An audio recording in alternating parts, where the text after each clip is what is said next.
realització de patis d'escoles a través de pressupostos participatius, la protecció en termes de seguretat i de salut del que són els entorns i les entrades i sortides dels centres educatius, o la participació d'escoles o instituts en reformes de patis i de places o de parcs que hi ha al voltant seu.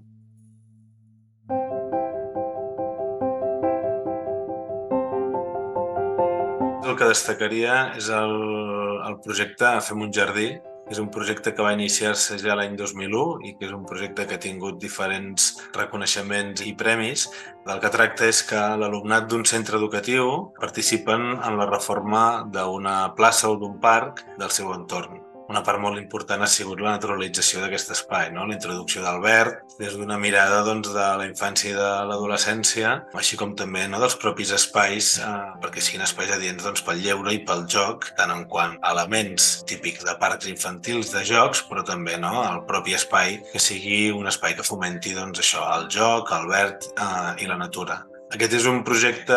participatiu on tant alumnat com docents, també per extensió les famílies tant d'aquests alumnes que hi participen com de tota l'escola, si també es viu una mica més de manera comunitària, estan involucrats en tot el procés de reforma, tant des del disseny de l'espai, que fan conjuntament l'alumnat amb el propi servei d'obres de l'Ajuntament, com en tot el procés de la licitació, els plecs, la contractació de l'empresa, i després també participen periòdicament en el seguiment i, per tant, en les visites d'obra. De manera que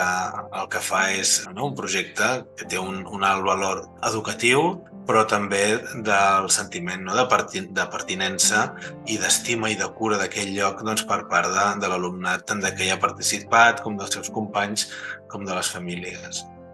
Justament ara fa uns mesos hem acabat, es va inaugurar l'últim espai que hem fet així amb aquest projecte del Fem un jardí, que és el 7è, en el barri 1 de Maig, on l'escola de Ferrer i Guàrdia, que està a pocs metres de l'espai que es va reformar, hi ha estat participant.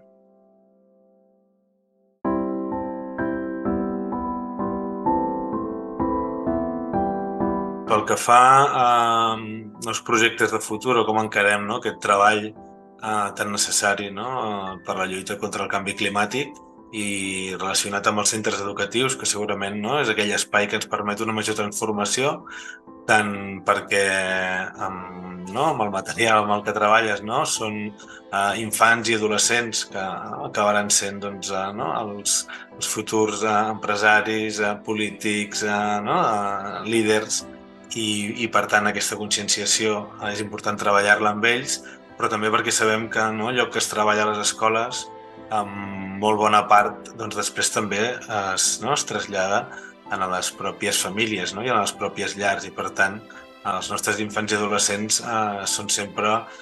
un element clau a l'hora de poder canviar certs hàbits de les famílies i d'ajudar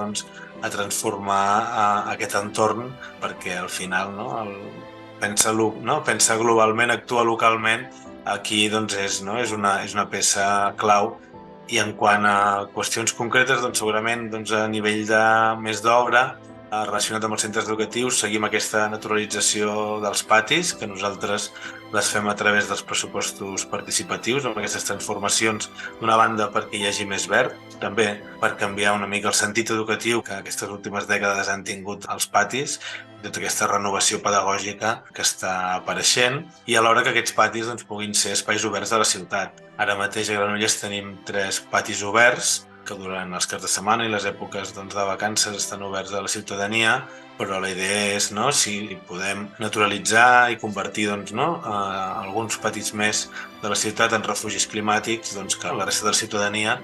es pugui utilitzar tant com a espai per refugiar-se de possibles onades de calor amb verd, amb ombra, però també com a espais de lleure i d'oci, perquè tant els infants i adolescents com famílies puguin trobar-hi un espai de joc. I alhora, a nivell pedagògic, com també deia una mica al principi, seguir insistint en aquest treball de conscienciar l'alumnat i les famílies de la necessitat de poder ser més sostenibles i de cuidar més i millor el planeta, que al final, a nivell local, el que es tradueix és en cuidar i millorar el nostre entorn.